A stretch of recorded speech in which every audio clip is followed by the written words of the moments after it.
टांगीनाथ धाम गुमला ज़िला में डुमरी प्रखंड में अवस्थित पहाड़ों पर एक प्राचीन मंदिर है। जो मंदिर अभी वर्तमान में वहाँ है तो एक नया बना है, लेकिन पुराना एक खंडहर पुराना प्राचीन का वहाँ मंदिर का दिखाई पड़ता है। जो मंदिर के अवशेष वहाँ हैं, कई शिवलिंग हैं, उन सबों को देखकर प्रतीत होता है कि ये 800 से 1200 ईस्वी में कभी वो निर्मित रहा होगा। जिस तरह की नक्काशी उन मंदिर के विभिन्न खंडों पे जो नीचे अवशेष के रूप में अब है, और कई सारे शिलाखंड हैं। एक मुख्य मंदिर जहाँ शिवलिंग है और उसके ठीक सामने एक देवी मंदिर माँ दुर्गा भी अवस्थित हैं। एक ऊंची पहाड़ी है जिसके ऊपर ये मंदिर अवस्थित है, चारों तरफ जंगल से घिरा हुआ। और वहाँ पे बाद में कुछ झारखंड टूरिज्म से, कुछ जिला प्रशासन से और टांगीनाथ विकास समिति लोगों ने बना रखी है, उसके माध्यम से कई विकास के कार्य हुए हैं। इस मंदिर की सबसे बड़ी खासियत है कि यहाँ जो शिव मंदिर मेन है उसके ठीक सामने एक लौह त्रिशूल और फरसा का लगता है कि अवशेष जो बहुत ही बड़ी आकार का है, वो उसमें वो ओपन में है, खुले में रखा हुआ है, और उसमें इतने वर्षों के बाद भी कभी उसमें जंग नहीं लगा, जिससे और यहाँ जो ये गुमला ज़िला के आसपास का क्षेत्र है, यहाँ असुर जनजाति और के लोग लौह प्रगलन का कार्य लंबी अवधि से करते आए हैं। यहाँ पे जो लैटेराइट मिट्टी होती है, लैटेराइट सॉइल जो है, लैटेराइट पत्थर कहें, उससे ही वो लोग लोहा प्रगलन का कार्य करते थे प्राचीन काल में। और ऐसे लौह उपकरण बनाते थे, हथियार बनाते थे जिसमें कभी जंग न लगता हो।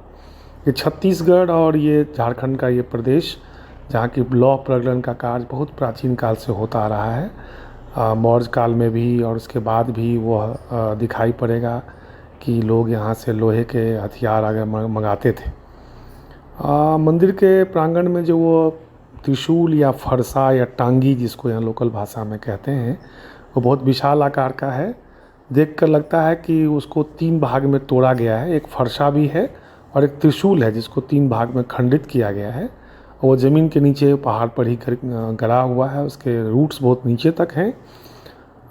हो सकता है कि वो कभी मंदिर के ऊपर में ये त्रिशूल रहा हो या कुछ भी। अब वह मंदिर कब टूटा, किसी आक्रांतकारी के द्वारा तोड़ा गया या वो प्राकृतिक रूप से कभी विनाश हुआ किसी भूकंप के कारण, यह प्रतीत नहीं होता। ये पूरी तरह जानकारी नहीं है, लेकिन एक धारणा वहाँ यह भी है कि ये जो वहाँ फरसा या टांगी और त्रिशूल गड़ा हुआ है, लोग मानते हैं कि परशुराम ने का वो फरसा है।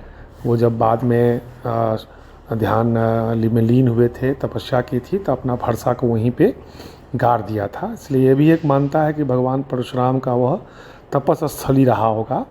और वो शिव मंदिर तो है ही बड़ा अच्छा, लोगों की बड़ी आस्था है। शिव की पूजा तो है ही, भगवान शिव पूजे जाते हैं। वहाँ उनका मंदिर है, वो शिवलिंग भी है।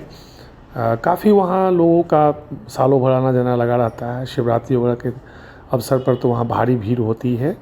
और टूरिज्म डिपार्टमेंट के द्वारा काफ़ी वहाँ विकास के कार्य किए गए हैं और कुछ कार्य आगे भविष्य में होने भी हैं। कुल मिलाकर ये धर्म, आस्था और संस्कृति और हमारे कला का भी बहुत बड़ा केंद्र है। लोगों की बड़ी आस्था है वहाँ पे। ऐसी मानता है कि शिवलिंग या फिर वो त्रिशूल कम फरसा जो है, वहाँ पूजा करके आपको अपनी मान्यता मांगते हैं तो आध्यात्मिक है कि आपकी मान्यता पूरी होती है। बड़ी आस्था है। आसपास दूर छत्तीसगढ़ और अन्य क्षेत्र से लोग, झारखंड और दूर दूर से भी लोग वहाँ आते हैं, अपना पूजा अर्चना करते हैं। शादी विवाह भी वहाँ बड़े पैमाने पे होता है। वहाँ पे जो देवी हैं उनके बलि भी चढ़ता है वहाँ पे।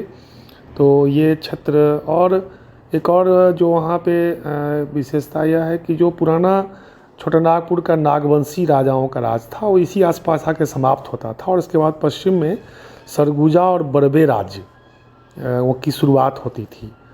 ऐसा भी प्रतीत होता है कि वो जो प्रतिहार या परमार वंश के लोग थे 800 से 1200 ईस्वी के आसपास, जहाँ की मंदिरों का राजा भोज दोनों ही वंश में हुए हैं, तो क्या उनका प्रभाव था? क्योंकि पूरे गुमला ज़िला में बहुत सारे शिव मंदिर दिखते हैं जो कि अब खंडहर के रूप में हैं। तो टांगीनाथ एक बार जब अवश्य जाएं और पूजा भी करें और प्रकृति का आनंद भी लें।